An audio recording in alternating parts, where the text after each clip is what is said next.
I'm going to go and get that battery. Have you got anything to say to all of us, David?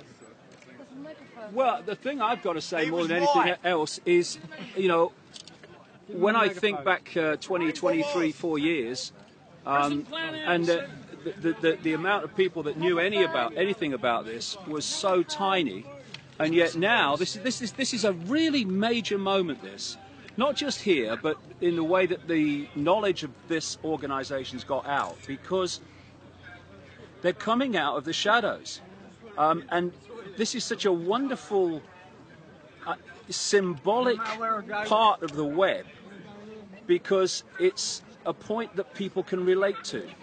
If you go deep in the rabbit hole, where they're you're talking about things that people are going, he said what? That's another thing. But this is a point that people can relate to, because what it is simply, what we've been saying all these years is, if you look at the corporations and the banks and the governments and the political parties, in the end they're all controlled by the same people. They're different masks on the same face, and here we have the absolute living proof of that this weekend in that hotel. Where, but this is a wake-up call for a lot of people. I know it is from people that I've talked to this week. It's like, what do you mean they're meeting in secret? What are they doing? And this is why the genie will never go back in the bottle. A lot of people are going to start to open their minds to the world being very different to what they thought it was because of this thing this weekend. What are you going to speak about tomorrow night? Oh, I think I will speak about loads of things, whatever comes into my mind. But so yeah, I mean, I've got a lot of things I like to say, because you can put this into a much bigger context of what's happening today. Because this do I? No. But anyway, I don't know how to hold one of those. All right, okay. Alex is the expert on the megaphone. And the context that this can be put into on a wider way. It's just a great moment. I just hope that loads and loads of people turn up here tomorrow and make a statement. We ain't having it anymore, because this is a really major opportunity we're looking at here. The thing is, if it stopped now and we all went home, we've made massive strides in the last few days. Just in the the mainstream media acknowledgement of the fact that it exists. But if we can get a lot of people here tomorrow, we can make a massive statement. What's happening here is the prisoners are policing the prison, but they can't see it. But that's a thing, an area we have to get to, and that is to get those in uniform and the dark suits that administer it and don't know that what they're doing, and the fact that their children and grandchildren are in the gun sight as well, to realise that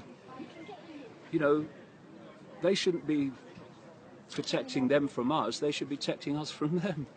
That's what we should be doing. That's the dynamic, but they don't. This is the way it works.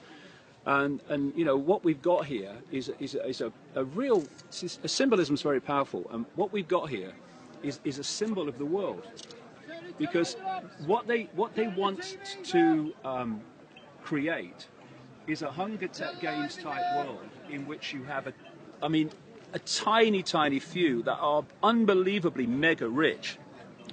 And you think you'd go from poor through what they call middle class to rich. If you look at the graphs now, it's going down there and then suddenly whoop with the 1%. And in some of the graphs, they are so rich that it actually goes off the page, and they have to put the top of the graph next to it. And this is what they want. They want a society in which there is a mega rich and everyone else is mega poor. And in the middle of that are the dark suit administrators and the uniforms to administer the 1% agenda on the mega poor masses. So here we have a situation here where you've got 140 people meeting there. You've got a ring of steel around them, so they are cut off from us, exactly what the Hunger Games society is supposed to be. And then you've got the uniforms administering that and protecting that from the mass of the people. That is precisely the dynamic that they want that global society. And that's why they're engineering it to make us poor in their own Agenda 21 so that they can then control the services and make us beg for crumbs. And they brag about this. In fact, a few years ago, they openly said we want to make people so poor they can't come protest us. This is the point of what's going on economically. What they've done is crash the economy in 2008 and done it on purpose. And then they started a massive, phenomenal, unprecedented transfer of wealth from the mass of the people to this elite through the banking system. So, first stage of that was crash the banking system, and then you get governments to bail out the banks. Now it's a banking problem has become a government problem. The next stage of that, and this is what Cyprus was all about, was to go into a point where, having taken the banking problem and into a government problem, you then pass it on, this is what's happening now, to the people as an austerity problem.